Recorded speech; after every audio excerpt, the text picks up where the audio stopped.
Welcome back, and today we're talking about IWGP episode 9.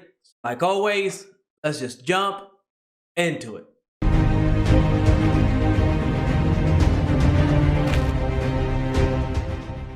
Episode 9 of IWGP. Once again, we are dealing with a heavy topic.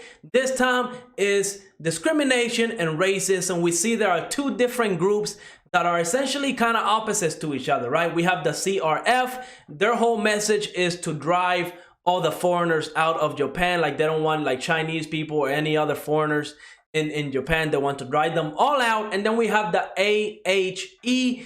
Their message is unity, working together, accepting foreigners. And of course, I'm gonna be on the AHE side, right? I'm not from the United States. I immigrated to the United States a long time ago. I lived most of my life in the United States. So this episode, of course, kind of hits home once again because I am an immigrant in a country that I wasn't born in. And while I really never experienced any type of like extreme racism or discrimination, at the very least, I don't remember a time where I was discriminated against or even racist stuff against me. I've definitely had some names being called, but that's just the internet being toxic. I just kind of shrugged those off. But in real life, I never really had any like racist experiences against me. So I don't know too much about this topic, at least from my experience, but it is a heavy topic, and we do know racism and discrimination does exist out there. And that's what this episode kind of covered. Now, before we jump into the rest of this episode, let me remind you to like and subscribe. It definitely helps the channel out. But yeah, let's talk about IWGP again, a heavy topic.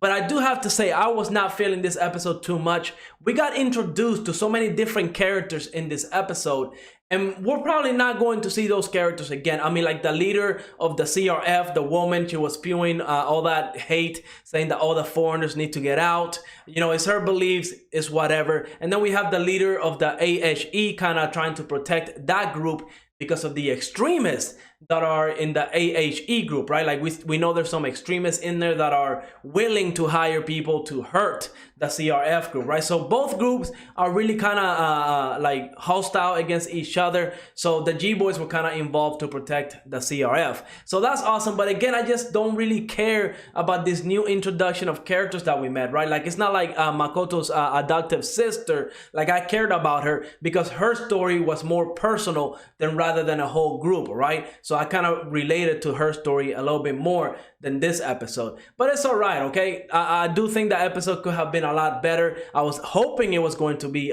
better because the last couple of episodes from IWGP have honestly been really good. I have been enjoying the last like 3 episodes. If you see my reviews earlier on, I wasn't really enjoying this anime like the first 6 episodes or 5 episodes. But ever since we started dealing with some heavy topics with the whole gang being like a civil war between the G-Boys, then we got the introduction of Guo, I believe that's her name, right? Guo. But Makoto's adoptive sister, her immigration story, and then last episode with the child abuse, sex trafficking, and all that stuff. Those 3 episodes were really good. So I was kind of hoping it would keep that pacing up. Now, it did not happen this episode, but that doesn't mean the rest of the episodes are going to be bad, right? Because even though this organization was kind of really like an inside man job, right? We learned there's an enterprise like a Chinese like, what is it, like one of those real estate enterprises. They're trying to move into Ikebukuro. They're trying to set up shop. They're trying to expand into this town, and they're doing it by kind of placing the blame on the AHE group, right? We see that one character, Sakumoto, he belongs to this Kansai group that's trying to buy all these different lands so they can remodel and do their own thing. And he's kind of hiding behind the AHE, just kind of like a front, right?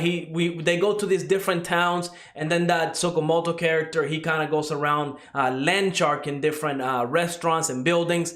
So the Kansai real estate group comes in, buys the land, I'm guessing for like a really cheap price. Then they start their own business there, right? So I'm pretty sure this was really like a setup episode. Again, I really wasn't too invested in it, right? I forgot about the names of the people that were being talked about and stuff like that. Maybe next episode we actually get to meet some really important characters, because we do know by the end of this episode that we're talking about that Kansai group kind of being the people behind Oglong. I believe that was the name of the other group that we dealt with earlier in the episodes. But yeah, this real estate place is really behind a lot of the stuff that's happening. So we're probably going to meet the top head of those people. There's probably going to be some bad blood between like the G-Boys, the Red Angels, like the organizations, the gangs that kind of make up Ikebukuro. There's probably going to be some problems with both those groups. So probably we're going to meet them in episode 10. I hope we do, because even though this episode was kind of weak, I feel like it was a good introduction to the overall like main antagonist of this anime. I'm guessing that's what's going to be. Like that group probably going to be a gang or a group that's on a whole different level that the G-Boys probably won't be able to handle by themselves, and they're going to have to need help either from the Yakuza or like the top tier members of the G-Boys, or because we know the G-Boys are like different tiers, right? But maybe even the Red Angels are going to have to get involved. Overall, okay episode. I haven't lost faith in this one because, again, the last 3 episodes were really, really good. I enjoyed those. So maybe for the last like 3 episodes, we're probably going to get some good stuff. But let me know in the comments what you thought of this episode. And like always, leave a like, subscribe, and I will see you on the next episode.